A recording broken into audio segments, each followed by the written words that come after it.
के तपाईँलाई याद छ हामीले हेरेका नेपाली वा हिन्दी पुराना फिल्महरूको एउटा कहानी? फिल्ममा एउटा युवतीमाथि बलात्कार हुन्छ। गाउँका ठुला बडा जम्मा हुन्छन्, छलफल गर्छन् र छलफलपछि त्यस समस्याको एउटा समाधान निस्किन्छ। अब युवतीको इज्जत जोगाउन जसले बलात्कार गर्यो त्यही केटासँग बिहे गराइदिने। सुन्दा आजको समयमा यो कुरा हास्यास्पद मात्र होइन, क्रूर पनि लाग्छ। तर दुःखको कुरा यस्ता सोच केवल पुराना फिल्मका पर्दाहरूमा मात्र होइन, बरु अहिलेको हाम्रो समाजमा पनि जीवितै छ र कहिलेकाहीँ यही सोच वास्तविक घटना बनेर हाम्रो अगाडि आउँछ र आजको कथा पनि यहीँबाट सुरु हुन्छ। घटना हो सन् 2020 रूपन्देहीको देवदह भन्ने ठाउँको। त्यहाँ आफ्नो परिवारसँग बसोबास गर्दै आएका हुन्छन् 12 वर्षीय एक दलित बालिका सरिता पासी। यस घटनामा पीडित बालिका नाबालिग भएकाले उनको गोपनीयता र पहिचानको सम्मान गर्न वास्तविक नाम परिवर्तन गरिएको छ। 22 मई सन् 2020 देवदहमा सरितामाथि 25 वर्षीय युवक वीरेन्द्र भरले बलात्कार गरेको आरोप लाग्छ। अब तपाईँ सोच्नुहोस्, एउटा सभ्य समाजमा यस्तो अवस्थामा के हुनु पर्थ्यो? प्रहरीलाई बोलाउने, उजुरी गर्ने, बालिकालाई सुरक्षित स्थानमा राख्ने र अभियुक्तमाथि अनुसन्धान हुनु पर्थ्यो। तर दुःखको कुरा त्यहाँ यी मध्ये कुनै पनि कुरा हुँदैन। स्थानीय मानिसहरू जम्मा हुन्छन्, विषय वडा तहसम्म पुग्छ र छलफलपछि निस्किएको समाधान हुन्छ सरितालाई बलात्कारको आरोप लागेका वीरेन्द्र भरसँग बिहे गरिदिने। अर्थात् अपराधको समाधान न्याय होइन, विवाह हुन्छ। अब यो सुन्दा तपाईँहरूमध्ये कतिजनाको रिसले रगत उम्लिन्छ होला। रिपोर्टका अनुसार घटनापछि आरोपीलाई त्यहाँका वडा अध्यक्ष अमरबहादुर चौधरी समक्ष ल्याइएको हुन्छ। तर उनलाई प्रहरीको जिम्मा लगाउनुको सट्टा सरितालाई श्रीमतीको रूपमा लैजान भनिन्छ। तर त्यसपछि कथा झन् डरलाग्दो बन्छ। सरितालाई आरोपीका परिवारले उनी दलित जातका भएकाले स्वीकार गर्दैनन्। रिपोर्टका अनुसार आरोपीका आमा र काकीले उनी तल्लो जातको भएको भन्दै घरभित्र पस्न नदिएको र कुटपिट समेत गरिएको आरोप लाग्छ। त्यसको केही दिनमै देवदह नगरपालिका रोहिणी खोला नजिकैको एउटा रुखमा सरिताको लास झुन्डिएको अवस्थामा भेटिन्छ। बलात्कारको आरोप, त्यसपछि बलात्कारीसँगै बिहे गरिदिने निर्णय, त्यसपछि जातका कारण अस्वीकार अनि अन्त्यमा 12 वर्षीय बालिकाको मृत्यु। तर अझ गम्भीर कुरा, परिवार उजुरी लिएर प्रहरी चौकी जाँदा प्रहरीले सुरुमा उजुरी दर्ता गर्न मान्दैन। नागरिक समाज र सार्वजनिक दबाव बढेपछि मात्र उजुरी दर्ता हुन्छ र वीरेन्द्र भर, उनकी आमा र काकीलाई पक्राउ गरिन्छ।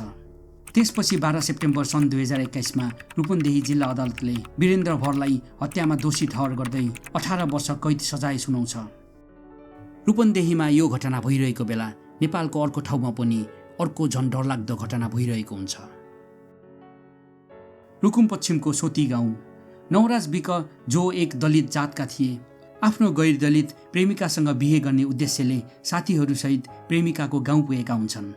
तर उनीहरूलाई गाउँबाट लखेटिन्छ, कुटपिट हुन्छ र अन्ततः नवराजसहित 6 जना युवाको ज्यान जान्छ। यी दुई घटना केही दिनमै नेपालका अलग अलग ठाउँमा भएका हुन्छन्। एउटा रूपन्देही, अर्को रुकुम पश्चिम। तर दुवैले एउटै प्रश्न उठाउँछ, नेपालमा दलित नागरिकमाथि जातका कारण हिंसा हुँदा राज्यको संयन्त्रले उनीहरूलाई वास्तवमै सुरक्षा दिन सक्छ कि सक्दैन? र यही प्रश्नबाट नेपाल प्रहरीभित्र जन्मिन्छ एउटा नयाँ अवधारणा, दलित सेल। सरिता पासी र नवराज विकका घटना भएको केही दिनमै संसद, न्याय तथा मानव अधिकार समिति सक्रिय हुन्छन्। त्यसपछि जुन सन् 2020 मा समितिले एउटा महत्त्वपूर्ण निर्देशन दिन्छ। नेपाल प्रहरीभित्र जातीय विभेद र दलितमाथिको हिंसाका घटना हेर्न छुट्टै दलित सेलको स्थापना गर्ने, महिला र साइबर सम्बन्धी मुद्दा हेर्ने छुट्टै संरचना भए जस्तै जातीय विभेदका मुद्दा हेर्ने छुट्टै संरचना चाहिन्छ भन्ने समितिको तर्क हुन्छ। त्यसपछि देशभर 86 वटा प्रहरी दलित सेल स्थापना हुन्छन्, जसको काम जातीय छुवाछुत र विभेदका उजुरी हेर्ने, अनुसन्धान गर्ने र पीडितसँग समन्वय गर्ने हुन्छ। सुन्दा निकै नै राम्रो व्यवस्था जस्तो लाग्छ, तर हामीले सम्झिनुपर्छ यो नेपालको प्रणाली हो। सन् 2024 मा एम्नेस्टी इन्टरनेसनलले नेपालको दलित समुदायमाथिको विभेदबारे एउटा रिपोर्ट प्रकाशित गर्छ। अनुसन्धानकर्ताहरू मध्य प्रदेशका 3 जिल्ला तहका प्रहरी कार्यालयमा पुग्छन् र डाटा सङ्कलन गर्छन्। त्यहाँ उनीहरूले दलित सेवा डेस्क त पाउँछन्, तर डेस्क सञ्चालनमा हुँदैन। एउटा दलित सेवा लेखिएको बोर्ड मात्र झुन्डाइएको हुन्छ। दलित अधिकार कर्मीहरूका अनुसार दलित सेल त बनाइयो, तर त्यसलाई प्रभावकारी रूपमा चलाउन चाहिने स्रोत साधन, स्पष्ट नियम, जिम्मेवारी र नियमित अनुगमनको अझै अभाव भएको देखिन्छ। अझ गम्भीर कुरा, एमनेस्टी इन्टरनेसनलका अनुसार जातीय भेदभाव तथा छुवाछुत सम्बन्धी वर्षमा केवल 30 देखि 40 उजुरी मात्र प्रहरीमा दर्ता हुन्छन् र प्रकाशित रिपोर्टले प्रहरीले उजुरी दर्ता गर्न नमान्ने, कानुनी प्रक्रियामा लैजानुको सट्टा अनौपचारिक मेलमिलापतर्फ धकेल्ने जस्ता समस्या पनि उल्लेख गर्छ। अब फेरि सरिताको कथा सम्झिनुहोस्। बलात्कारको आरोप लाग्छ, तर न्याय खोज्नुको सट्टा समाधान खोजिन्छ, विवाह। त्यसपछि दलित भएकै कारण परिवारबाट हिंसा हुन्छ र उनको मृत्यु हुन्छ। पीडित परिवार प्रहरीका पुग्दा उजुरी लिन समेत हिचकिचाइन्छ। सधैँझै फेरि समिति बन्छ, दलित देशको स्थापना हुन्छ। तर के त्यसले पीडितलाई साँच्चीकै न्यायसम्म पुर्याउन सफल भएको छ? त्यसैले प्रश्न हो, अर्की सरिता प्रहरीको ढोकासम्म आइपुगिन् भने के यसपटक राज्य उनको पक्षमा उभिन्छ? किनकि समानता संविधानमा लेखेर मात्र आउँदैन, प्रहरी कार्यालयमा बोर्ड झुन्डाएर मात्र आउँदैन। समानता त्यो दिन आउँछ जुन दिन पीडितको जात होइन, उसको पीडा हेरिन्छ।